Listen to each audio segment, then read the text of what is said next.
Бул укук коргоочу Айсалкын Карабаеванын үйү. Дарыгерлер келип текшерүүгө аракет кылганына көп убакыт боло элек. Үй ээси ак халатчандарды короого киргизбей койгондон кийин тартип сакчылары да барган. Бирок андан да майнап чыккан эмес. Карабаевага келген текшерүүчүлөрдөн улам коңшуларында да чоочулоо пайда болгон. Мен өзү астматикмин. Астматик бул өпкөнүн оорусу. Мен ошон үчүн өзүмдүн коопсуздугумду алып, ошол врачтар кайсы кийимдер менен каерлерге барды. Мен үчүн гарантия жок. Мен ошон үчүн ошол врачтарга чыккан жокмун. Себеби мен үчүн первый риск это врачтар. Азыркы учурда бүт оорулар менен врачтар гана контакты болгон үчүн мен ошон үчүн врачтардан опасаться этип чыккан жокмун. Буга чейин 78-көчөдөн эч ким вирус жуктуруп алды деген шек болгон эмес. Айсалкын Карабаевага келген текшерүүчүлөр башка коңшулардын бирине да барбаптыр. Даже балдарыбыздан көчөгө чыккан жок бала. Эч кандай ондой нерсе биздин көчөдө болгон жок. Даже температура чыккан адам болгон жок. Ушулардын эшигине келип такылдатты, анан мен киришим келген жок. Алыста турдум. Ушулардын эшигине гана такылдатты. Мен ал жерде турат элем. Анан 3 милиция, 3 медик келиптир. Анан келип эле кетип барышты билбейм аны, билген жокмун. Башкага эч ким башка үйлөргө барбады. Башка үйгө барган жок. Тургундар көчө башын тосуп, өз алдынча коргонуп алышкан.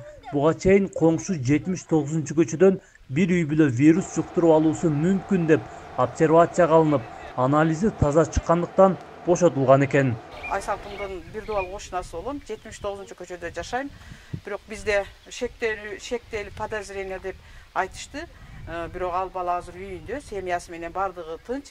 Мен ошо 79-көчөдө жашайм. 79-көчөдө эч кандай ууруган, сыркаган адамдар болгон жок. Бардыгы жакшы, канааттандырарлык. Биздин өзүбүздүн домкомубуз деле бар, ошол деле келип турат. Азыркы учурда Ош шаардык мэриясы дарыгерлер менен биргеликте вирус жуктуруп алгандар менен мамиледе болгон жарандардын үйүнө барып текшерүү жүргүзүп жатыптыр. Ал үчүн дарыгерлерден куралган 12 мобилдик топ иштеп жатат. Ал жаран ошончо күндөн бери эч жакка чыкпаса, кайсы жактан продукт алып отурат деген менде суроо туулат да. Баары бир чыгат да. Жакынкы аптекага чыгат, магазинге чыгат.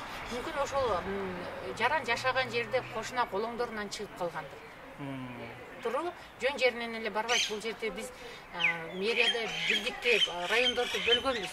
Кайсы жанагы эмне коронавирус көп чыккан райондорду ошол элдердин жарандарын изилдейли деген максатта гана чыгып атабыз. Үйүнө барып текшерүүгө алынчу жарандарды атайын түзүлгөн жумушчу топ тактап жатат.